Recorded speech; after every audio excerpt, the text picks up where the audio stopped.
Oh my Oh, God. welcome to Stand Up, Stand Out America. Today, with yours truly, Bianca Gracia, I am going to be joined today by a friend I met.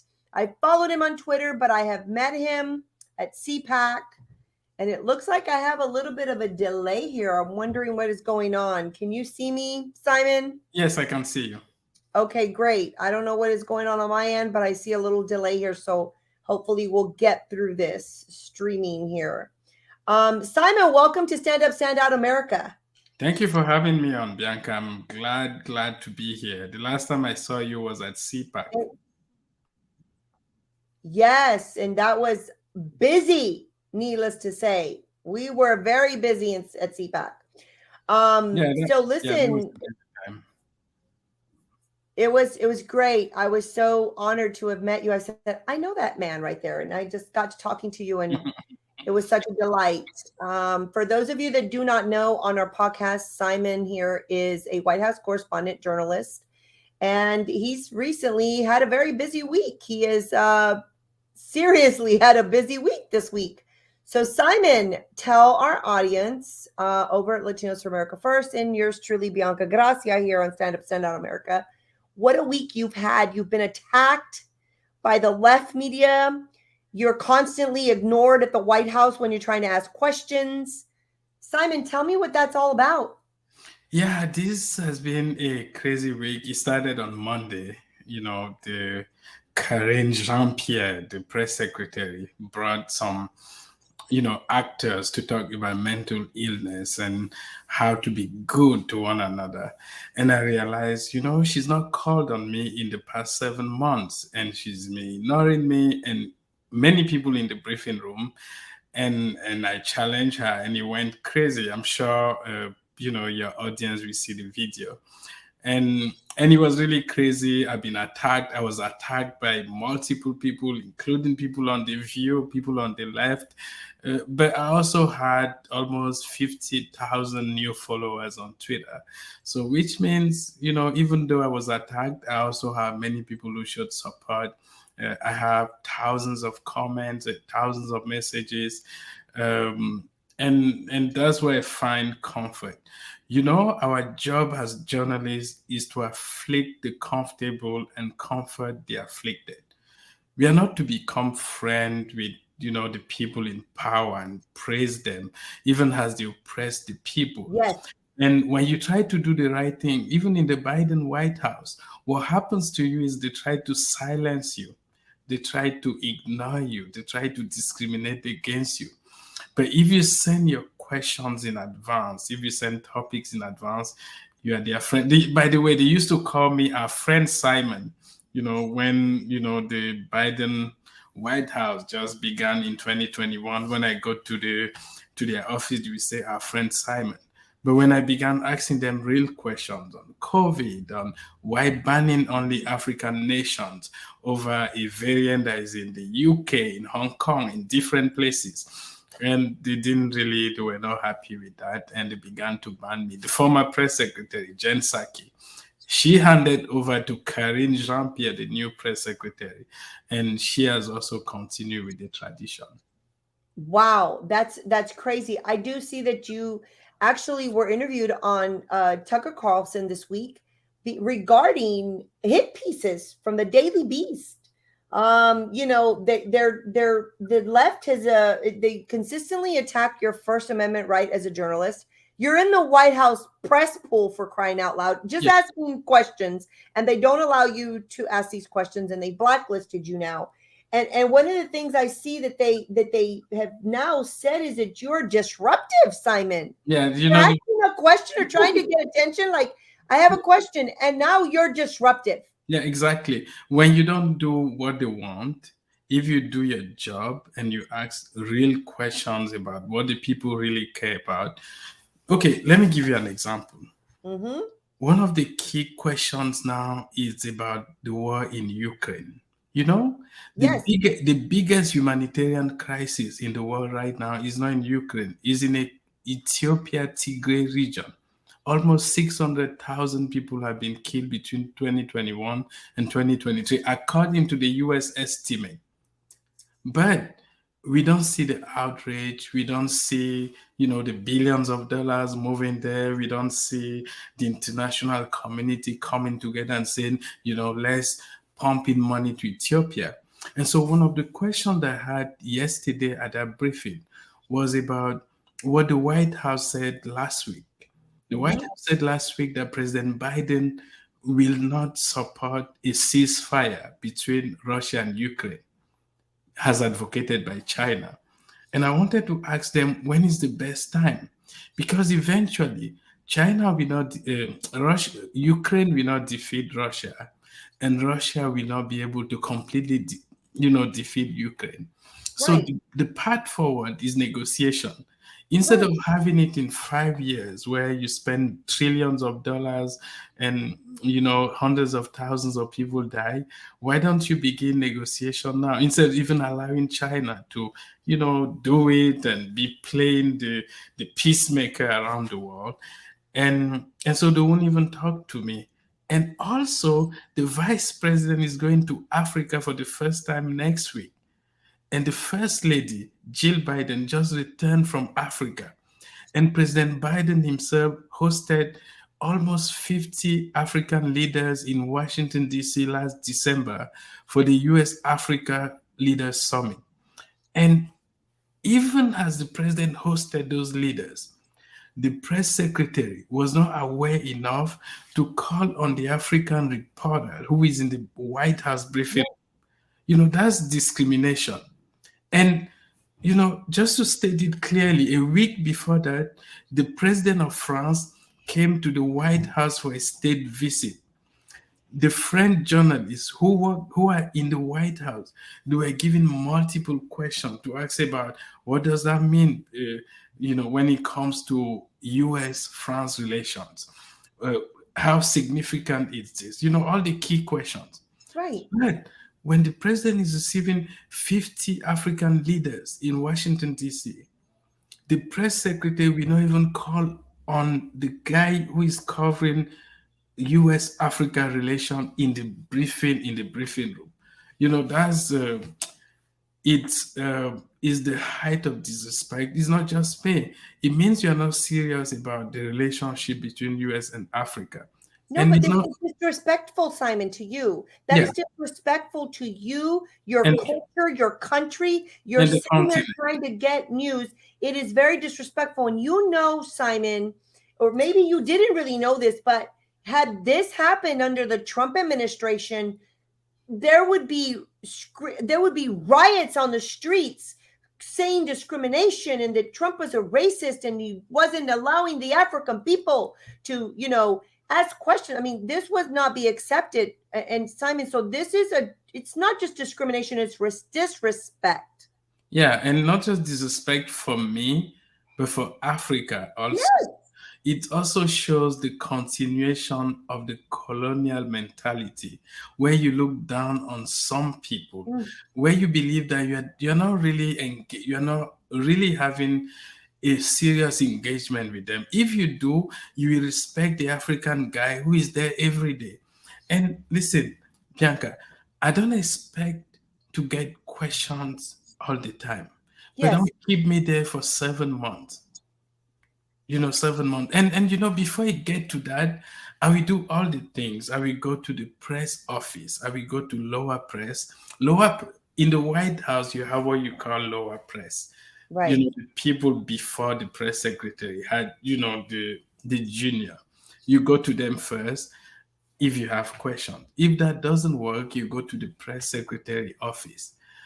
And then you can send an email and you can attend background calls and do all the things. And I've done all those things. And I realized that it doesn't work if you ask tough questions. If you do your job as a true journalist, your job is to ask questions Yes. on behalf of the American people and American allies in Africa, which is what we focus on. Right. What we've realized is once you do that, you become the enemy number one. They see you as a threat, and then they don't call on you. So, Simon, are you the only one that they do this to, or are they doing it to is there other journalists that haven't been able to ask questions in this many months or more? Yeah, so I'm the only one who has faced it mainly faced it from Africa. And the treatment is different for me. The other people who are not called on are the people from the right, people who are conservative Conservative. newspaper. Yes. Yeah.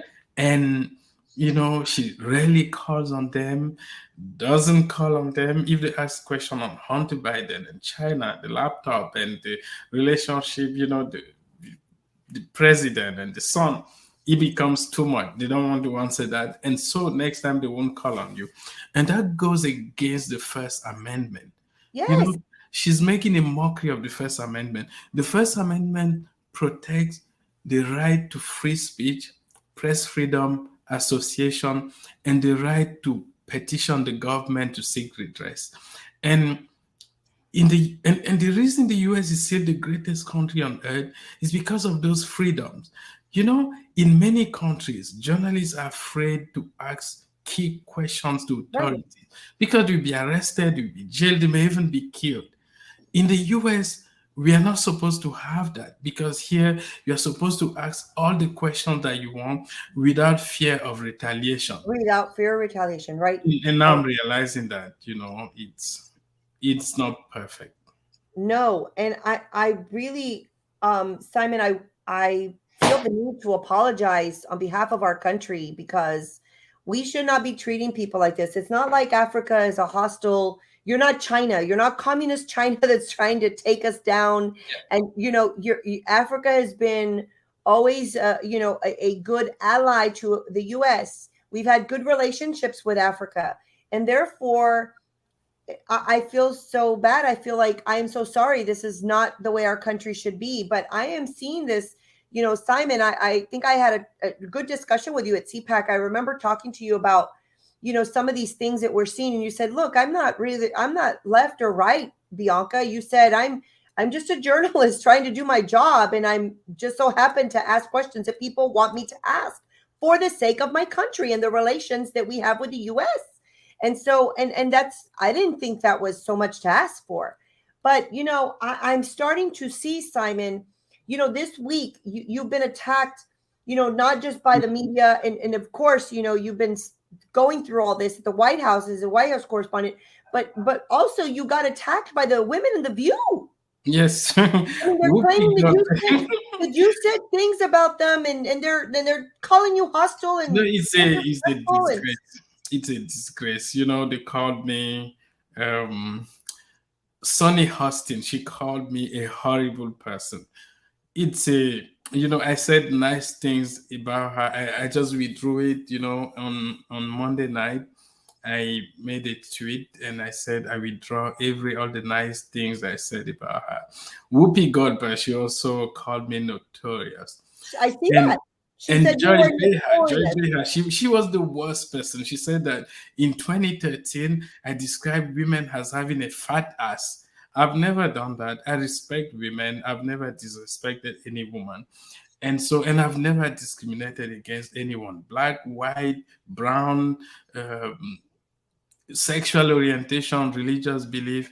I've never done that. So they went back 10 years ago to find something and say on their show. And then someone told her, Simon watches our show. And so he's probably watching her. And she was like, hi, Simon, Ateba, Wow. After saying a big lie against me, and she's like, hi, Simon Ateba. So, they attacked me, different people. Some other people, someone really attacked me and told I was praising Trump and trying to promote Trump. I'm not praising anyone. What I'm saying about the former president is when you go through the polls, if you have an election today, a GOP primary today, he will win. And that's not me. That's, I conduct these opinion polls and I talk to people. So it's not about me loving him and hating him. And Bianca, you know what's going on? When people don't want you or don't like you, they even don't want to see reality, right? That this guy is popular. And I don't know if he will eventually win the general election as we have to we need to have a solid team, people who can campaign for him to attract the independents and, Yes, yes. the country at large. But for you to deny that it's popular, and that if we had a GOP primary today in March, he will win, that's, that's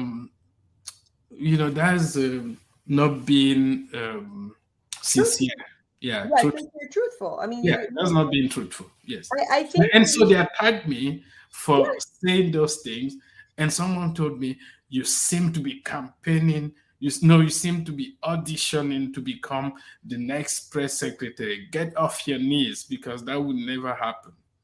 I I say, saw that. That was so again disrespectful. People yeah, have no respect. I yeah, think I tweeted out sometime this week about the disrespect. As you know, last week, we're coming to the end of the week here, and last week, there was the Trump had Truth socialed that he was going to be arrested Tuesday, and Tuesday came and went, and he wasn't arrested.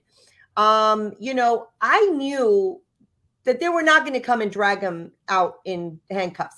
That's not the reality. That's not how yeah, what's going on in New York is just not, that's not the reality.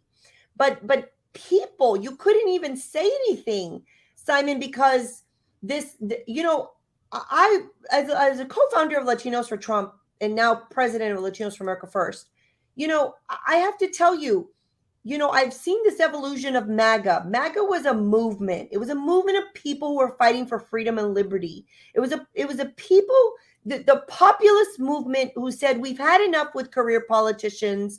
We want someone different that's going to put America first and just take care of America first. That was a simple thing. There was nothing. There was no magic wand to it. But they hated him. Now I see this MAGA movement has turned into almost a cesspool of bullies, and you can't even try to cover anything or ask a question, because then they come after you. How dare you if you say, oh, look, the something DeSantis did very nice in Florida. The MAGA movement comes after you and says, oh, DeSantis won't stick up for Trump, and now they come bullying you and they come attack you. And then, like me, I've said some things on my radio show, and they're like, you're a traitor. And I'm like, I'm just telling you, I'm reporting what I'm a grassroots activist. I'm reporting what I find out on the ground. I've been going from state to state. I am just telling you guys what I'm hearing. How am I the traitor now? I'm just reporting it. And I'm getting attacked by my own side for just bringing some knowledge and truth and saying, guys, it's not what you think because you listen to an echo chamber, and the echo chamber is saying things, and that's all you think. That's it.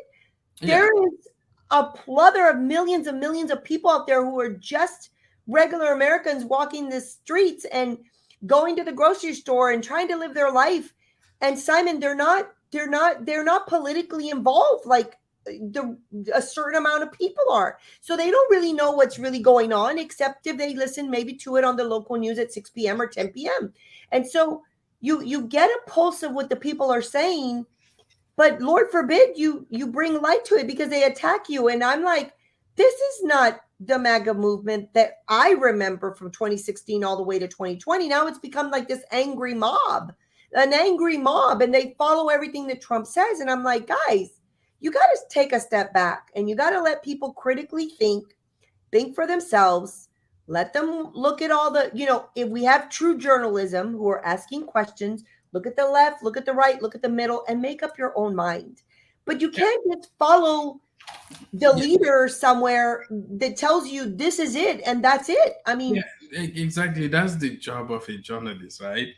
Like, even as former President Trump is leading in the polls. Yes. The same polls also show that DeSantis, who has not even declared that he's running for president, he's close behind. So usually the gap between them is like 20%, but he's not declared. So we don't really know what will happen, right? That's right. Don't really know. Yeah, and that's why you should always keep an open mind.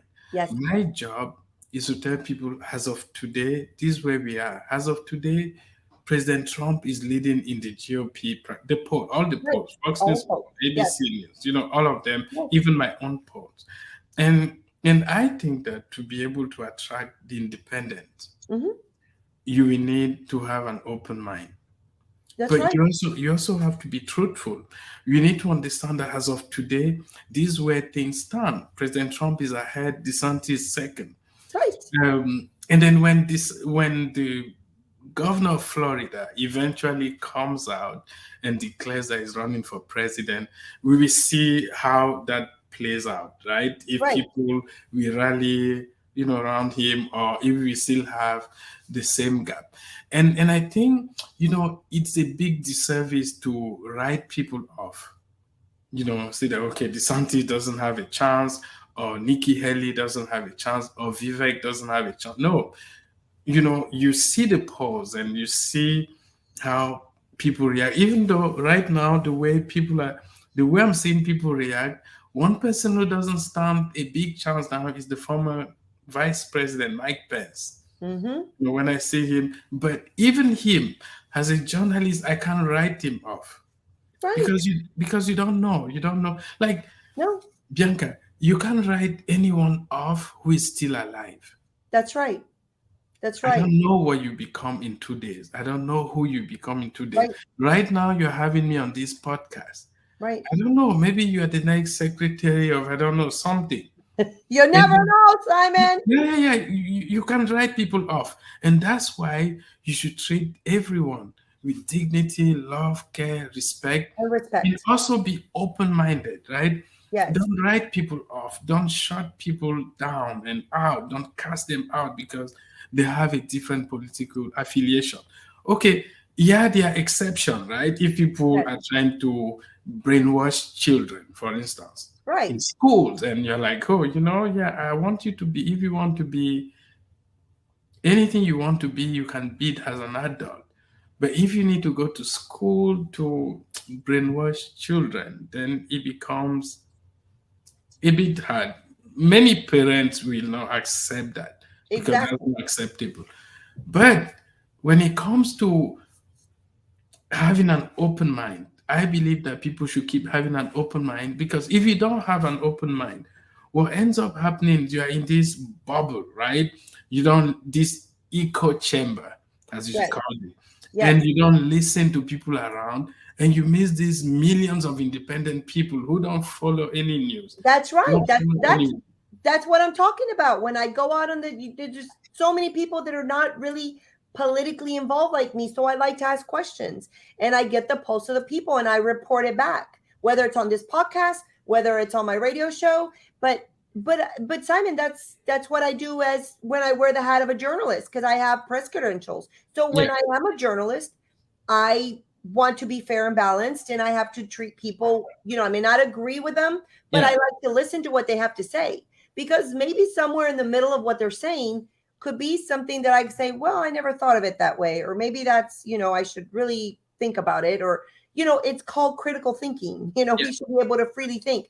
And so, Simon, it's a disservice to people. And you're right. Listen, there's the left, there's the right, and then there's a whole millions of people that are all just in the middle of America, living their life. And you cannot, what my mom called it, burn bridges. You couldn't burn bridges because you didn't know. My mom would say, well, you got to be kind and respectful, even if you don't like them, but at least be still kind and treat them with respect, because you don't know what who that person will be.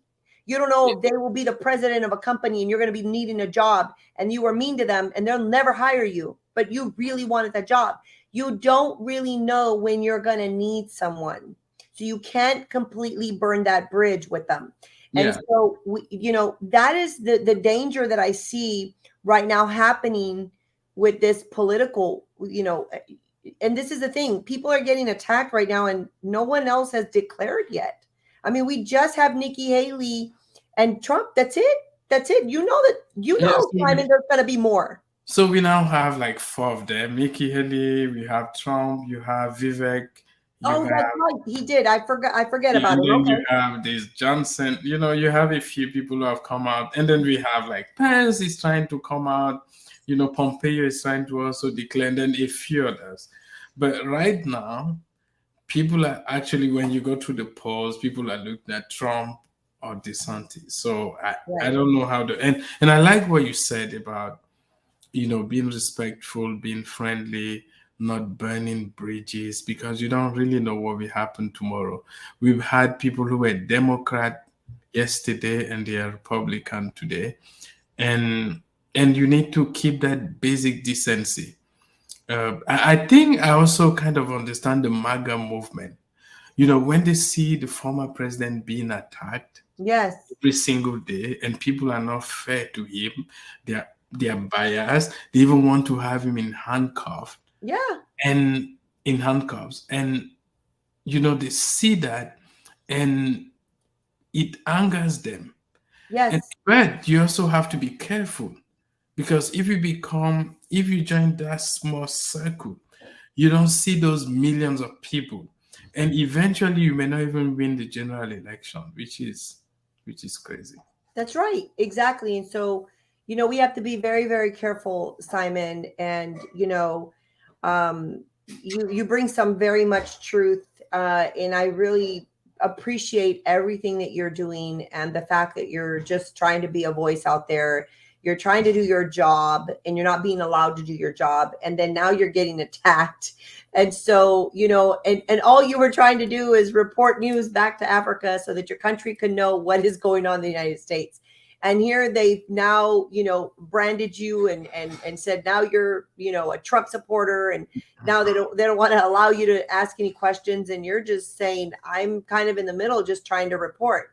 And so, I just thank you for your courage and your boldness, Yeah. and the reality that you're still trying to stay fair and balanced and do your job, and you're still being, respectful and peaceful. I don't know why these people have been attacking you all week with saying that you're disruptive in the White House for asking questions.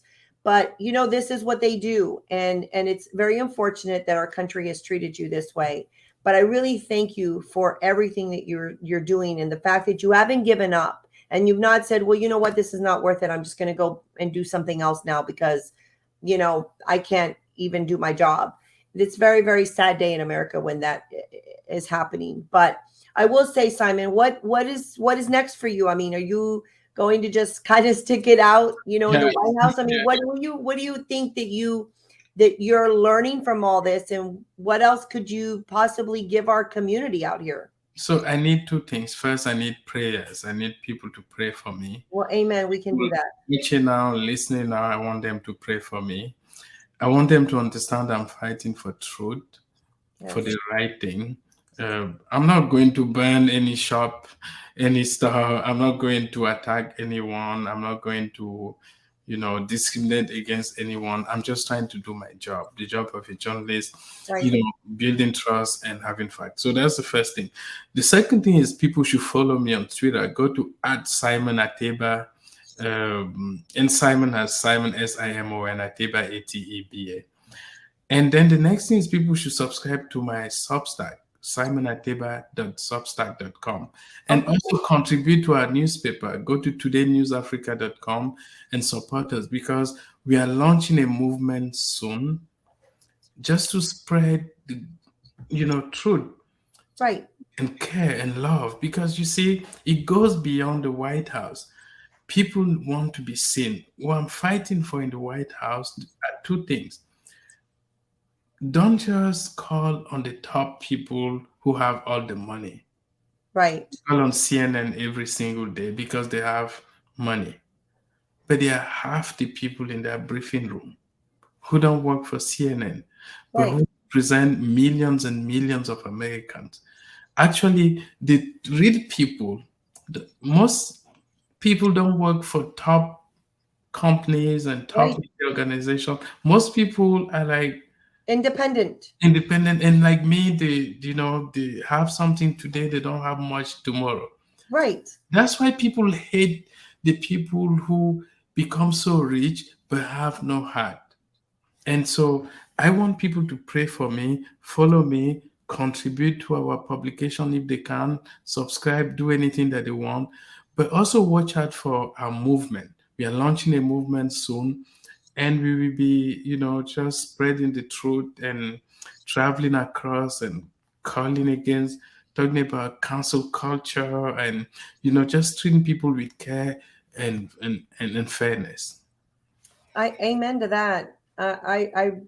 Well, I can tell you right now that our Latino community, we're prayer warriors, and so that's a easy step for us. Is we can definitely keep you in prayer.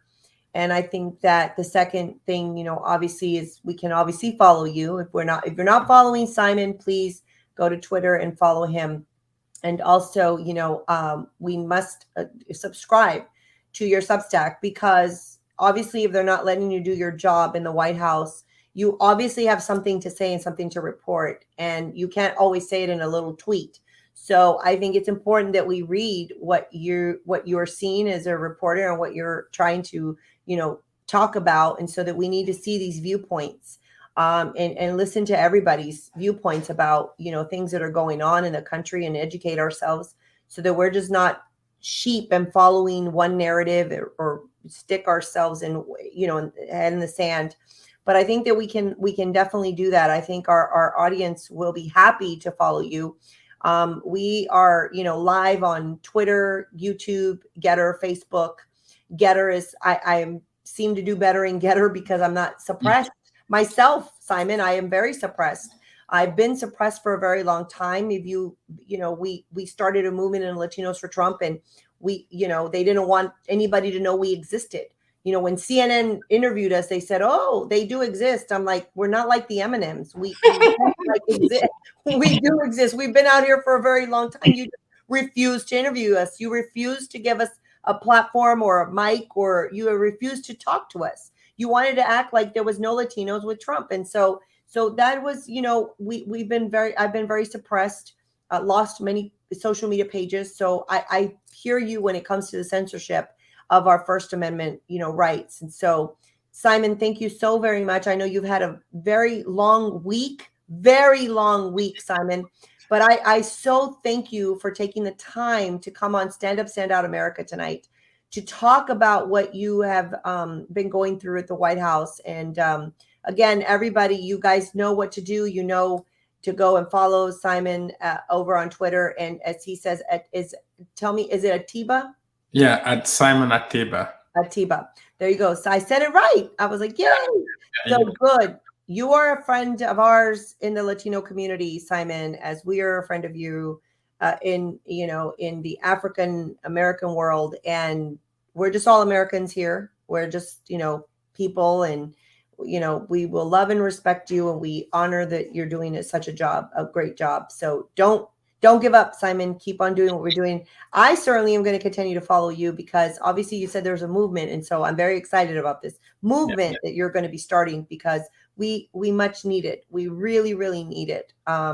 So thank you, Simon. Is there any other last words that you want to say? Anything else that you think is important that's been going on in the White House? Any stories that we should know about? No, just like people should watch the press briefings and watch out for when do we call. She will finally call on me. And I will just keep pushing for truth, doing the right thing. I won't bend. I won't compromise. I will just keep doing my job. Well, thank you very much, Simon. You have a blessed, blessed evening. We will keep you in prayer. My friend, you know how to get a hold of me, so you are always welcome. If there's ever anything that you need a message you need us to get out for you, please come and visit us back at Stand Up, Stand Out America. Visit us and tell us and talk to us about something that's going on, because we need to help each other out when we're doing this press, and we're trying to get messages out and truth out and report on real news, right? Real things that are going on. So thank you, Simon, so much. We much appreciate you. God bless you. God bless everything that you're doing. Thank you, Bianca. Thank you very much, Simon. Well, you guys heard it here on Stand Up, Stand Out America. We thank Simon Ateba for coming on tonight and joining us as, giving us an update about what he's been going through at the White House as in the press poll, and how they've been treating him. So you guys know what to do. You know how to go follow him and do everything that you guys, we just thank him so much for taking the time from his very busy schedule. He is extremely, extremely busy. So please follow him and join the Substack and subscribe to it, and make sure that you keep abreast of what he's doing out there. Thank you all so much, and we will see y'all